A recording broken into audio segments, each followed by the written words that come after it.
This is Stu Epperson from the Truth Talk podcast, connecting current events, pop culture, and theology. And we're so grateful for you that you've chosen the Truth Podcast Network. It's about to start in just a few seconds. Enjoy it, and please share it around with all your friends. Thanks for listening, and thanks for choosing the Truth Podcast Network. This is the Truth Network. The heart of every man craves a great adventure, but life doesn't usually feel that way. Jesus speaks of narrow gates and wide roads, but the masculine journey is filled with many twists and turns. So how do we keep from losing heart while trying to find the good way when life feels more like a losing battle than something worth dying for? Grab your gear and come on a quest with your band of brothers who will serve as the guides in what we call the masculine journey. The masculine journey starts here now. Welcome to the Masculine Journey. I am so incredibly excited that you're with us this week, and I do realize I say that every week, but I did add the word incredibly to it. That you notice that? Sam. We're getting ready for Christmas Eve, you know what I'm saying? Oh yeah, we got a bunch of Eves that'll be coming up, so Robbie will be practicing up his Eve kind of stuff when we get there. But no, I'm really excited about today's show because we have something we don't normally have. We have a guest on the show. Right, we do that on occasion, but on very rare occasion. And so very glad to have Allen Arnold with us from the Wild at Heart team. And he's going to be talking with us about his new book, Chaos Can't. And Allen, welcome. We're really glad to have you. Thanks, guys. I'm looking forward to the conversation. Yeah, it's what a time for this book to come out. I know that wasn't what you intended. I listened to your podcast with John on Ransomed Heart. You know, this is a really good podcast. And I will ask you, what was your motivator, if you don't mind? I know you talked a little bit about Kelly. If you wouldn't mind sharing that here in a minute, if you'd be okay with that, and kind of her encouragement for the book on how it came about. Sure. But what a good podcast. I recommend that because I'm sure it'll go over different stuff than what we talked about. It's called Wild at Heart, Sam. Did I say Ransomed Heart? You did. I already told you I was going to do that, and I turned around and did it. It's okay. Wow. That took like... Yeah, it was prophetic. It was like 20 seconds. Yeah, I got to quit doing that. I do that like every week. Yeah, anyway. But anyway, yeah, Allen, tell us about, that story. Well, yeah, our wives are many times, the greatest influencer for good in our day-to-day walk at home. And Kelly is my wife and is absolutely that. And she made the comment to me, this was a couple of months ago, where the world had gotten quite a bit stormier than it had been with the outbreak of COVID. It was in the lockdown. Everybody was home. Social unrest. The political campaigns were heating up. And at that time, she just told me, Allen, when things are chaotic, I've noticed that you become more chaotic instead of calming things down. And so when things are calm, you do really well, and you're fun and you're steady. But when things get a little stormy or chaotic, you become more chaotic and actually make things worse because of that. And that was the first time that I had to look at myself in the mirror that way and say, wow, right, I can't use as an excuse things are crazy out there, so I'm going to now be a little more chaotic. And I didn't like what I saw, and that was the instigator, or kind of the spark that led to this book, was a journey of what's going on with chaos, why does it affect us like it does, and how can we be free of it? Yeah, that was awesome. When I was listening to that on that podcast, I started thinking about, for me personally, it was almost a tale of two different people. I could be calm and collected at work if chaos was going on, but I sure couldn't do it at home. And so you're talking about your story with Kelly. I'm thinking, man, how many times have I demonstrated to my kids that, I have a hard time holding it together when personal chaos is going on? Because it seems like it's so much more at risk. There's so much more at risk there when it's such a personal place. Oh, I think you're absolutely right. Like at work, we've gotten really good most of the time at, either not saying what we're thinking or rolling with it or just kind of gritting our teeth and going through it. But then when we get home, that's when we let our defenses down. We're weary. we are far more comfortable in just kind of letting our guard down. And so oftentimes the people we love the most get the worst from us because all that chaos that's been building up all day spills over. Like we already have very little resistance, I think, in our world right now. So we don't have much buffer. We don't have much margin. And if we hold it together at work, then oftentimes it spills out to our kids or our wife. And it doesn't have to, but that tends to be most men's situations, I think. Yeah, if you could look around the room, you would see people shaking their heads. Yeah, because, you add, COVID was one thing, then the riots were another thing. Now this election thing, you want to just destroy your heart, listen to Rush Limbaugh for an hour, or the regular news. When I come home, my mother-in-law has it on, and I'm forced to listen to NBC for 20 minutes. And by the time you get done with that, just try to think straight for a minute. It draws the life right out of you. Yeah, but even before 2020, chaos didn't originate in 2020, right, Alan? It originated long, long before that. You even write about that in your book. Right. Like, one of the most fascinating things to me, guys, was I knew the impact chaos had on me, but I wanted to know the origin of chaos. And so I really started this quest, this journey with God, where I asked him to take me into what's really going on. And, Jesus, what I love is Jesus is so upfront and he's so clear on this world we live in. And you look at John 16:33, and what he says is, I've told you these things so that you may have peace. In this world, you will have trouble, and I think we could put the word chaos there, but take heart, I have overcome the world. And as I read that, I'm like, wow, that's so counterintuitive, because the way Jesus begins, I've told you these things so that you may have peace, you kind of think, well, he's going to say something really calming or really that settles me. And then the very next sentence is, in this world, you will have trouble. And so he just names our reality. It was happening then. It was happening from the time of the Garden of Eden when the serpent came into the garden. There was trouble, and there's been trouble and chaos ever since. And so I love that Jesus just gives us that heads up. He orients us to the situation that we're going to wake up into every day. You will have trouble. But again, he's telling us this so we'll have peace amidst the trouble. And I love how he ends that verse, but take heart, I have overcome the world. In other words, I haven't just overcome this moment or this demon-possessed person or this particular storm or this particular riot that Jesus was in the middle of. He's saying, I've overcome the world. I've overcome everything from creation through today and tomorrow and forward. So when we remember that, it gives us that orientation of, don't be surprised, you're going to have chaos, but you can be with the one who's overcome it, and you can actually overcome the chaos. And that's why, in the subtitle of my book, it's overcome what comes against you in the shaken world. Like, the world is shaken, but we can actually be chaos-free in a world of chaos if we understand God's approach to chaos. So even in 1966, they were overcoming chaos, Sam.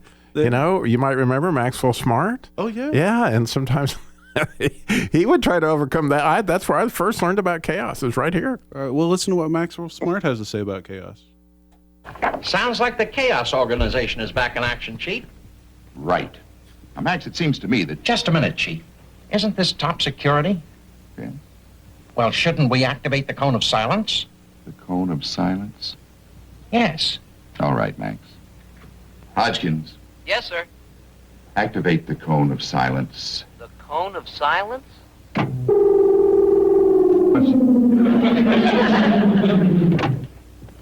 How much do you know about chaos? What did you say, sir? What? Chaos!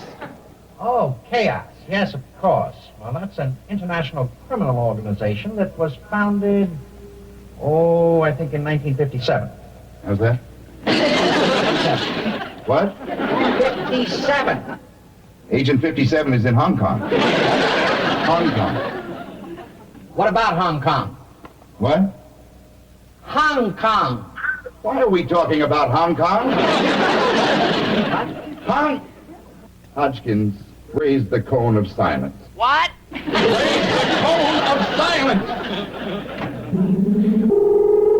Perhaps we could just talk softly, sir. So that's a little chaos for you from Maxwell Smart back in the day where he fought that constantly. But, Alan, I'd love, your first book that was the story of With, which had these beautiful, I guess you'd call them allegories, but this one starts out with the last snow globe, which itself was, you really have a gift for bringing a story to help things come to life. And I know our listeners would enjoy a little bit of the last snow globe, not word for word, but at least to get you kind of to that word that I love comes out at the end of the story. Absolutely. Well, I do believe stories are a shortcut to the heart, whether that's the parables of Scripture or, just modern day stories that we tell each other and that have been through time. And so I did begin the book with, it's just a short 4 or 5 page allegory, short story, but I call it Beast on Island. And it's about a small island in the Mediterranean, and most folks don't even realize it's there, but there's a family on that island, that small island, that creates snow globes. And they're really different snow globes. They're not like the normal ones in that these snow globes, no matter how much you shook them, what's inside remained calm. And it was filled with this unique substance of living water and it's dancing light that was the color, some of the colors we would know, but some colors the world doesn't even have a name for yet. And so the story basically goes into this family's creativity in making these snow globes, but on the island itself, there was a lot of fear. And so the people around the island were consumed with this fear about a beast on the island. And it was something that people just felt like they didn't have much hope. And so they would hide, they would kind of shut themselves in, they would try to track the beast, they would get consumed with the beast, or they would be scared and not even want to get near it. And so nobody ever saw the beast, but that was the fear on the island. And ultimately, as that fear grew, the water that was in this cave where they created the snow globes slowed down. And so the whole story goes into, without revealing the end of it, what this family did to counter the fear, to counter the beast on the island. Hey, Alan, can we pick that up right after the break? Sorry about that. Absolutely. I'd love to hear the rest of that. Go to masculinejourney.org. You can download any of the past podcasts. You can look at any upcoming events that we're going to be having. We'll be having a boot camp this spring. We don't have a date yet, but as soon as we do, it'll be there, masculinejourney.org. Now what do we do? Just be yourselves. Where are you going? I'm going to pick a fight. If it feels like every day is picking a fight, then you might want to come listen to The Masculine Journey and find out why we use clips like these to illustrate the story God is telling in the lives of men today. The truth is, God designed you to pick a fight, but which fights do we pick? Well, grab your gear and come on a quest. Every Saturday at noon. And now the Masculine Journey After Hours podcast. Masculine Journey Radio. Hi, this is Sam with Masculine Journey. I'm here with my son Eli. We're going to talk about ways that you can help support the ministry. One way, you can go to smile.amazon.com. Go to smile.amazon.com. There's information on our website there on how to do that. You can go to facebook.com and click the donate button, or you can go to masculinejourney.org and find the donate button. masculinejourney.org. Or if you want to mail something in, mail it to P.O. Box 550, Kernersville, North Carolina, 27285.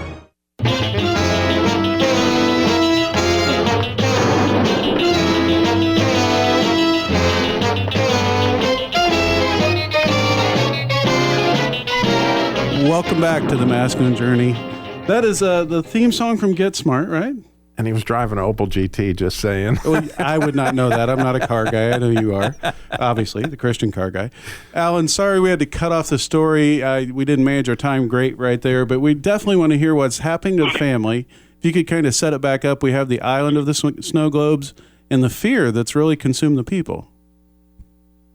Correct. And so really, it's just a story that gets us going in the book on we all live in a world that is shaken with fear, and that we all are kind of the beast on the island or the chaos around us.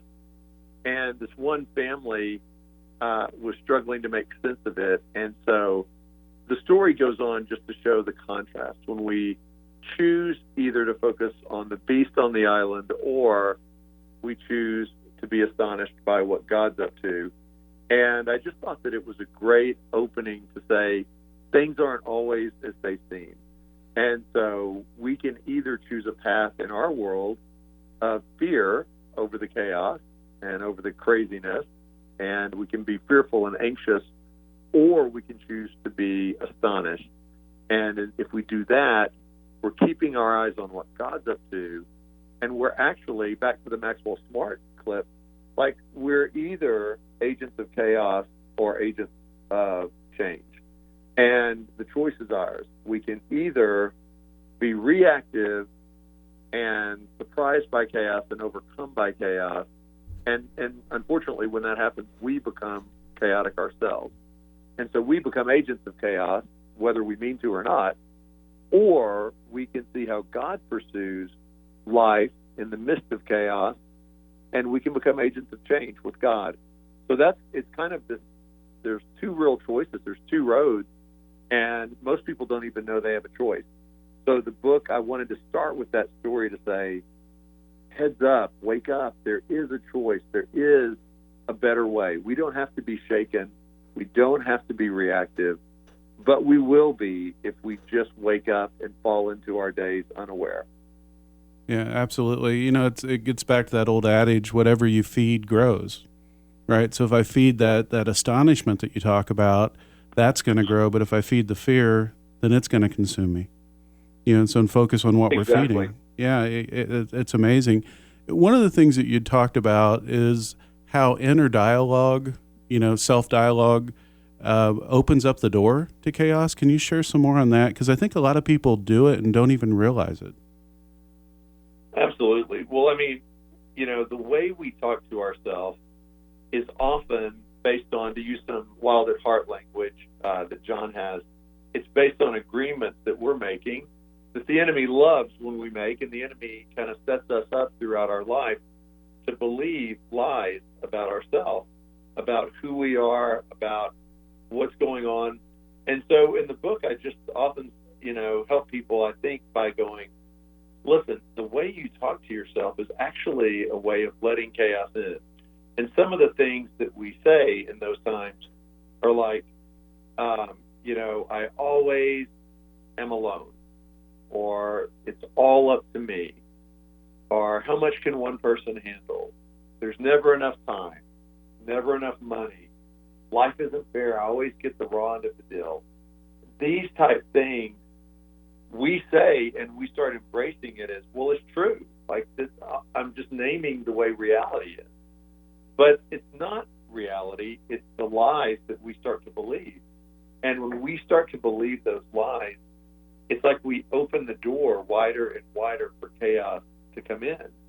And I use this example, a true example in the book, kind of a funny story that wasn't funny in the moment, but I had recently gone through the car wash near my house, and most of you guys probably have been to the ones that it's like a Star Wars laser light show.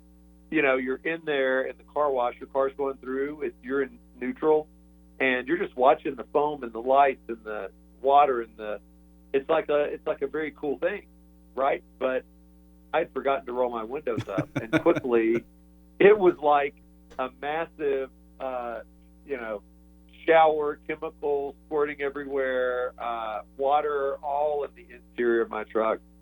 And it was not a pleasant experience at all. But what I learned from that, I was writing the Chaos book at the time. What I learned was, man, this is just like life. If I roll the windows up, I don't have to let the chaos that's out there in me, in my heart, in my mind. But if I'm not guarded, if I start having those thoughts like I just mentioned, and I start going, yeah, that is true. I do always get the raw end of the deal. Or, well, man, if the world is chaotic around me, of course I'm going to be chaotic. Or who wouldn't be fearful? Those kind of thoughts are like rolling the window down, and everything out comes in. And once chaos comes inside of us, then we become more chaotic. And, you know, you can't really have less of something that you're becoming more of. And so if you want less chaos, but you're letting chaos inside of you, you're actually becoming the thing you want to get rid of. You're becoming chaotic. You're becoming an agent of chaos. So one of the first kind of principles of the book is, first, recognize what's really going on. In this world, you'll have chaos. Don't be surprised by it. Don't be caught off guard. And second, don't let it in. You don't have to let the external chaos in. Proverbs 4:23 is pretty clear. We're to guard our heart above all else. You know, we're to watch what we let in. We're to guard it from the external chaos around us, the external lies around us that the enemy's trying to get us to agree to. So when we do those things, when we understand the reality of what we're facing, we're not surprised by chaos, we're not letting it in, those are like the very first steps to changing how we live. There's a lot more beyond that about how we can change the chaos around us, but it starts with something as simple as don't believe the lie that you have to become more chaotic when things around you are chaotic or fearful or anxious. You don't. We can actually be chaos-free in a world of chaos. Yeah, and you're exactly right. It starts with not making those agreements. You know, that's something our listeners would be familiar with that you talked about is, you know, you make that agreement and you give the enemy a foothold, which gives him access and gives him somewhat of a free rein to press on those fears that you talked about and really start putting pressure on you. Well, and if people, you know, are listening and are like, yeah, I don't think I really let chaos in all that much, my question would be, well, what is your typical response when something pushes your button? Whether that's screaming kids in the minivan, or whether that's a blow up at the office, or whether that's an unexpected bill in the mail, whatever it is, what is your response when chaos hits? And for most people, they either get spun up, or they shut down, or they try to wait it out. They either get agitated, spun up, or they just shut down and kind of numb their heart and check out, or they decide they're going to just wait it out. And when they wait it out, you know, they just lower the bar on all of their hopes and dreams and expectations for what could be and kind of just sit on the sideline. And all of those things are not great responses. All of those things will play in the hands of the enemy and of chaos because they're reactive. They're passive and they're reactive. And they're not the right way. Chaos will never go away, or you'll never be free from it with those responses. And so I think it's important for everyone listening to go, yeah, how do I respond personally when chaos hits? And do I feel like I'm doing a really good job? Or is it spilling out to the very people I love? Or in my own self-talk? Or just I can't sleep at night? Or I have to have an extra, beer or two at night just to take the edge off? Or whatever else is, I just binge on Netflix series instead of facing what's going on. Whatever it is, if you're not happy with how you're dealing with chaos, the answer isn't, well, let's just wait till 2021 and hope it changes. Because I hate to say this, but I think 2021 is probably going to be more chaotic than 2020. Yeah. And if we're waiting for a new year with the hopes that it will be less chaotic, that's not a very good strategy. That's a passive strategy. The better thing is to change who we are in our approach than hope something changes externally. Yeah, it's a great point. I want to ask you about something that the term spun up, I think for some people, though, they may look at that and make their own conclusion, but that can look very different to different people. That could be a controlling type personality. I'm going to control every other aspect of my life if I can't control this, or rage, or it could be lots of different reactions within that spun up, couldn't it? Oh, absolutely. And, you're making such a good point, and a great way to see it as every response we make, every approach to an issue in our life, I believe, is either love-based or fear-based. And so if it's fear-based, it's not love or hate, it's love or fear, I believe. And hate is a subset within fear. And like you're saying, those responses of a fear-based response can look very different. It can be very passive. It can look very aggressive. It can look like rage. It can look like a guy that just glazes over and just kind of checks out. But all of those, if you get down to the root of it, is a fear, a lack of trust in God, a fear of what's going to happen to them, a fear of or anxiety over their children or the family and situations going on with their job.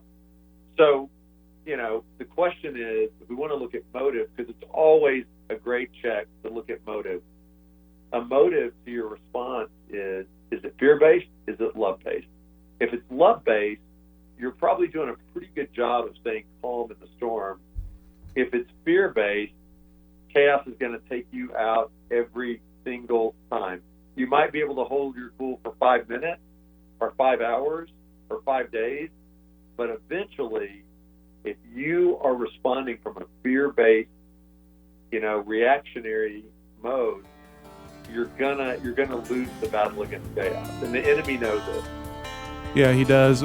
We're coming to the end of our first show. Alan, can you stick around and do the after hours with us? We'll do that here in just a few minutes. We'd love to talk to you more about some of that and realizing that you're not alone in this, that you got somebody on your side. But would you stick around and be on the after hours with us? Absolutely, love to. Okay. In the meantime, go to masculinejourney.org. Look for any of our contact information. If you'd like to reach out, maybe we said something on the air you'd like to know more about. Maybe you'd like to know more about Alan and his ministry, and we'll give you information on that in the after hours, but you can also get it from our website. Or if you want to just reach out to us and say, hey, have you seen this movie? Have you thought about this clip? What about this topic? We'll talk to you next week. This is the Truth Network.